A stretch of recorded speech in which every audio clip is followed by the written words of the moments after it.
it has been quite a while since we got to talk about friend of the show, Jessica Tarlov. So let's do it. As you know, Fox News puts a lot of effort into hiding from their audience inconvenient truths about the world. I keep referencing because it's why I'm here in this hotel in LA, but I just did that you'll find out about pretty soon, a big debate show where I debated different Trump supporters. And there were so many things I'd bring up and they'd go with a level of confidence that was stunning. That's not true.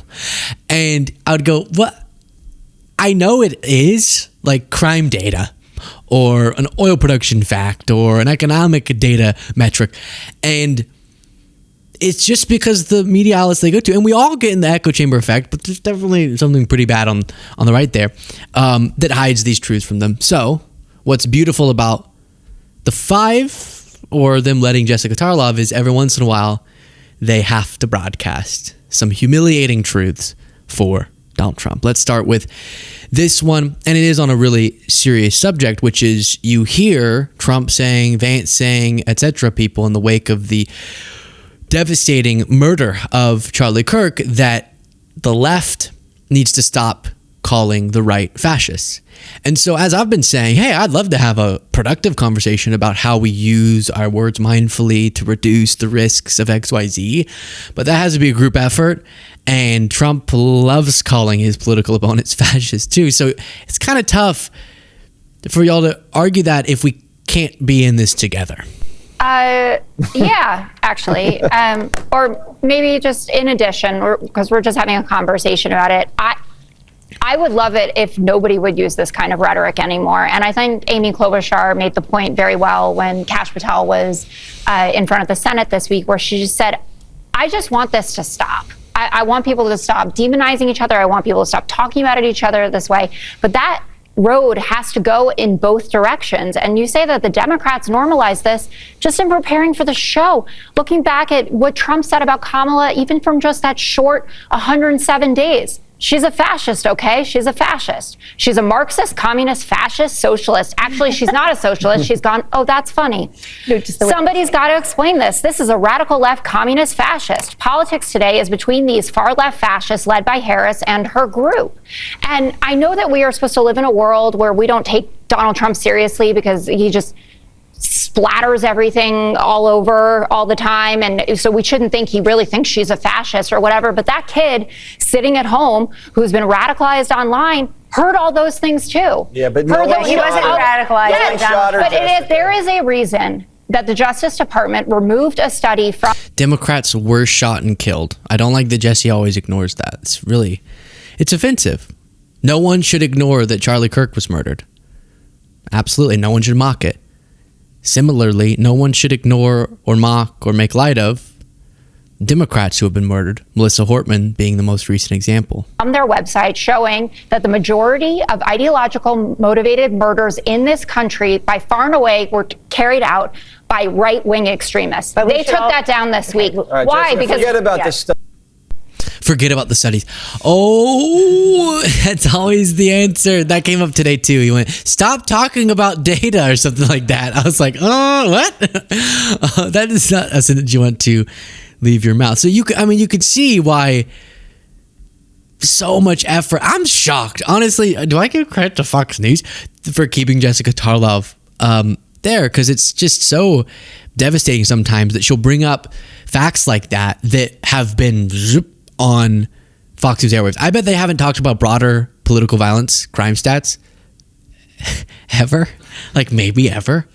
And I'm going to keep saying this in case you just came across this video.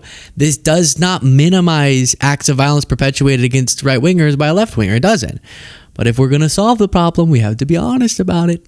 And that's when you look at data and you learn that trend. And the Trump DOJ just removed their own DOJ information that proved that. Like, they just removed it from their website or their database, which is definitely what honest brokers do, is just start trying to delete the information that contradicts. But yeah, if you're saying, as many are, that the problem is that the left calls the right fascists, I'm just curious. The divide in American politics today is between these far left fascists led by Harris and her group. We have a fascist person running who's incompetent. She's a Marxist, communist, fascist, socialist. Those terms are so again, are we gonna do this together?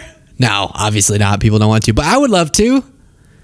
Actually, can we work on how we... No, is the answer I keep getting. But it's weird to say that it's bad for a YouTuber to say that Trump has behaved in fascistic ways, but it's not bad for the President of the United States to say that, not just about Harris, but he'll just list off all of the radical left, however you define that. And by the way, I mean, things popped up like this. I saw this headline: man claiming to be Charlie Kirk's martyr allegedly threatened to shoot up gay bar in slain activist's name. And the only reason I bring this up, being charged with a terroristic threat charge, is because this can be the outcome of people not being precise in their language. And this is something we've been covering a lot, which is when you act like, just like how I don't think when Melissa Hortman got murdered, the left should have said, this is war, all of the right wants us dead, all of them are killers, like these wild hyperbolic statements. After Charlie Kirk was murdered, the response from MAGA being literally those quotes: this is war, the left wants us dead, this is the Democratic Party, as opposed to an individual who should be fully held accountable, obviously. And then always exploring, how does our political discourse increase the likelihood of events like this? And that's an important conversation. And part of that conversation is not the overgeneralizations after a horrific event.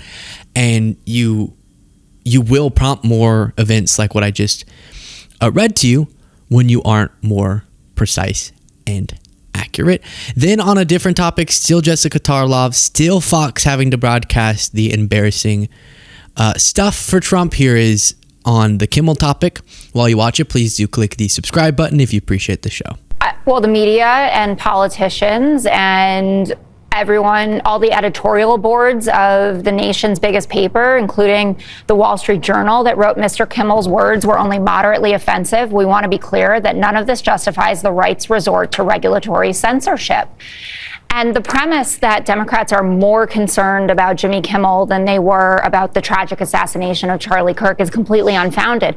Democrats said all the right things that all of us felt about. I will note, just for clarity, she's talking about, I think, elected powerful Democrats. We've gone over, and it is true that there are examples of people who identify on the left online who were not saying the quote unquote all the right things. But I think she's talking about more your like Democrats who were all saying this is terrible. Out that it was tragic, that violence, political violence, has no place in our society. And we were met with, this is your fault and we are at war.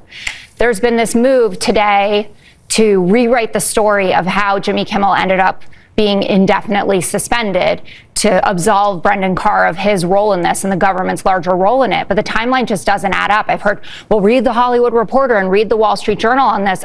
I looked through all of it, and the common denominator is that Brendan Carr said to Benny Johnson, we can do this the easy way or we can do this the hard way. And the affiliates, who were already freaking out about it for sure, decided then that they were going to pull it. And so ABC and Disney in general, Bob Iger, had no choice but to do it.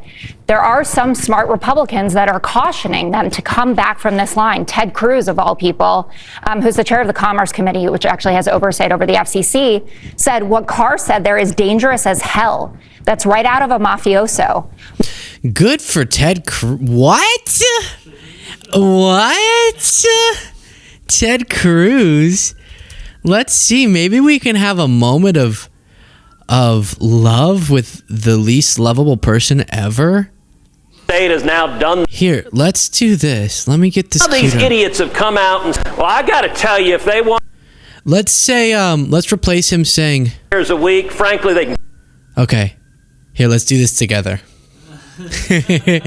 Ted, what should we tell people who say that we should censor voices Trump doesn't like? They can kiss my ass. No, okay. Yay, Ted. That's fun. Well, good for you.